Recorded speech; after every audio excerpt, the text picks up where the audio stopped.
You heard about The Marriage House, a book written by Dr. John Kpikpi. You may think that this book is only for married couples, but we the singles are here to show you something different. Take a look.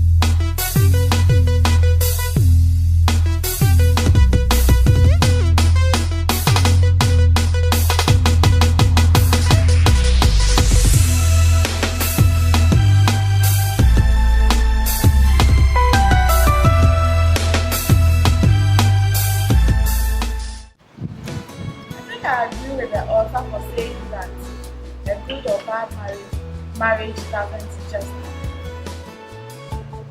When you see a beautiful marriage and everything is going on so well, don't just think two perfect couples came together and everything is going on so well.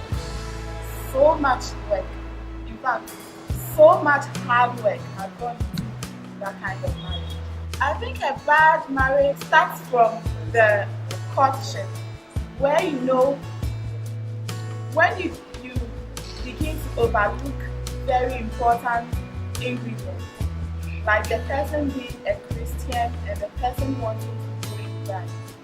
When you overlook these very vital ingredients in marriage, then certainly the marriage will hit the rocks and will come crumbling down. So, for you to have a very happy marriage,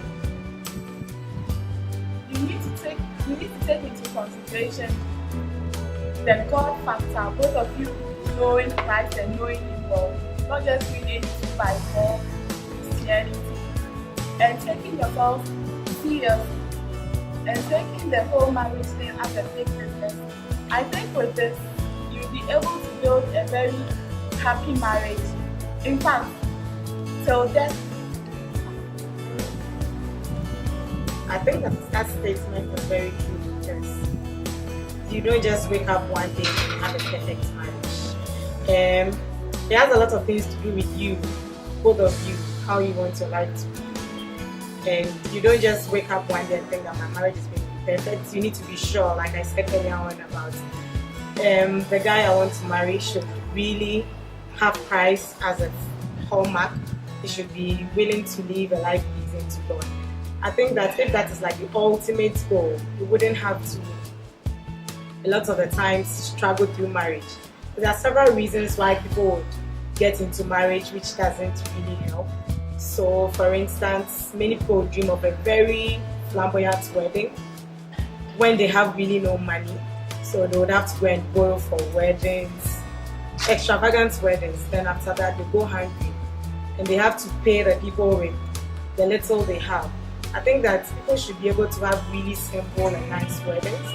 It doesn't really have to be a lot of money. And I think this part really goes to the parents.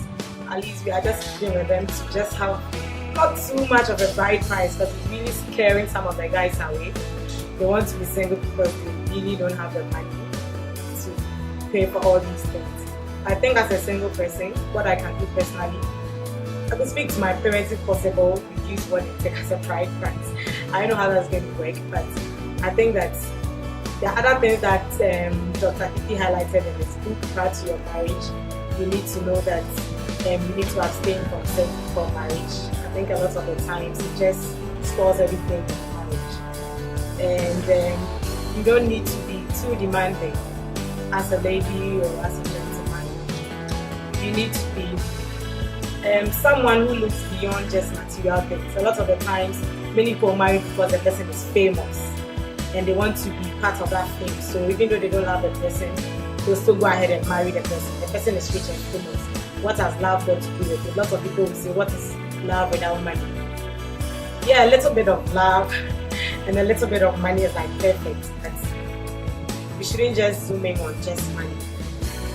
It means that personally I have choices that I have to make to ensure that I have a superb marriage, which is well in line with what God intends for me. And I mean, if you're going to have a bad marriage or a good marriage, it's really up to you to follow the rules that govern marriage. I strongly agree with the writer when he says that good marriages don't just happen. There are many examples of good marriages in this world, especially in the church. And these marriages just didn't happen. They worked at it. They put in a lot of effort to get where they got to or where they are. I would want to use this as an opportunity to highlight on certain key areas that the altar of the marriage house, Dr. John Kpikpi, argues strongly that in order to have a very successful marriage, in order to enjoy a very super marriage, there are certain principles that you just can't ignore. There is this whole issue of premarital sex, which actually destroys people even before they start the whole journey of marriage. I would want to encourage each and every single person watching this video to grab a copy of this book.